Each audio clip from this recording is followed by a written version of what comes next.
ভাইরে ভাই, নেতা তো হওয়া উচিত এমনই যে নেতা তার কর্মীর বিপদে, তার কর্মীর কষ্টে স্পষ্ট করে বার্তা দেয়। যারা তোমার অন্যায় করেছে, ক্ষতি করেছে, তাদের নাম স্পষ্ট করে লিখে রাখো।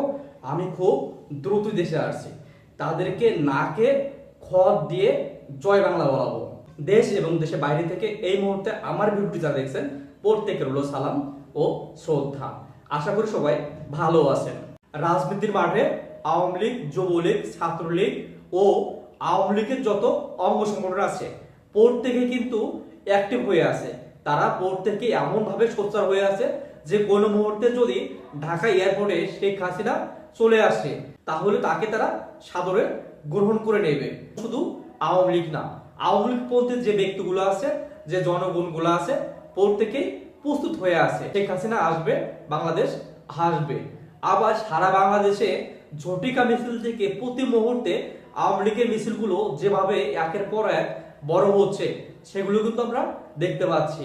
শুধুমাত্র দুটো একটা ইউনিটে না, সারা বাংলাদেশের যতগুলো ইউনিট আছে, প্রত্যেকটা ইউনিটে আওয়ামী লীগ, ছাত্রলীগ, যুবলীগ প্রত্যেকে স্বাভাবিকভাবে মিছিল করে যাচ্ছে।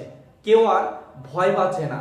যত বেশি তারা গ্রেপ্তার হচ্ছে, তত বেশি যেন তারা প্রতি মুহূর্তে সোচ্চার হচ্ছে এবং প্রতি মুহূর্তে তারা এমন ভাবে প্রস্তুতি নিচ্ছে, মনে হয় পূর্বে বাংলাদেশে শেখ হাসিনা যখন ছিলেন ঠিক তেমন ভাবে তারা রাজনীতি করছে বাংলার মাটিতে। তবে একটা কথা স্পষ্ট করে মনে রাখবেন, বাংলাদেশ আওয়ামী লীগ কিন্তু স্বাভাবিকভাবেই ফিরে আসছে। শুধু ফেরা হয় নাই, বেশ কিছু নেতা কর্মী। এই 18 কোটি জনগণের মধ্যে 4 কোটি জনগণ যেভাবে সোচ্চার হয়েছে, সেটা কিন্তু একদমই বলার বাহিরে।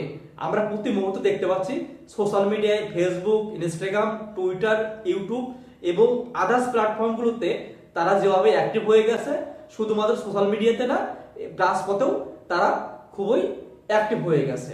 এগুলো কিন্তু আমরা বেশ স্বাভাবিকভাবেই দেখতে পাচ্ছি।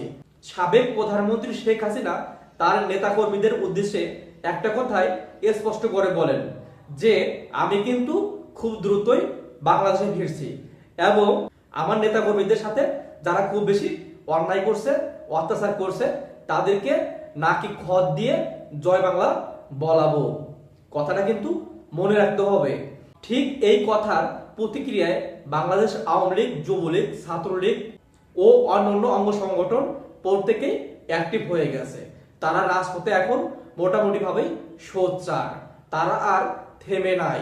দেশের জনগণ এবং অন্য রাজনৈতিক দলের ব্যক্তিরা ভালো করেই জানেন, শয়তানে ধরলে ছাড়ে, বাঘে ধরলে ছাড়ে, কিন্তু শেখ হাসিনা থেকে বাঁচা খুবই মুশকিল।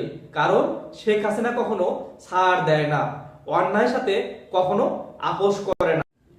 আমার ভিডিওর সাথে যদি আপনার মত মিলে যায়, অবশ্যই ভিডিওটি অন্য কাউকে শেয়ার করবেন। পরবর্তী ভিডিও পেতে চ্যানেলটি সাবস্ক্রাইব করে সঙ্গে থাকবেন। বাই।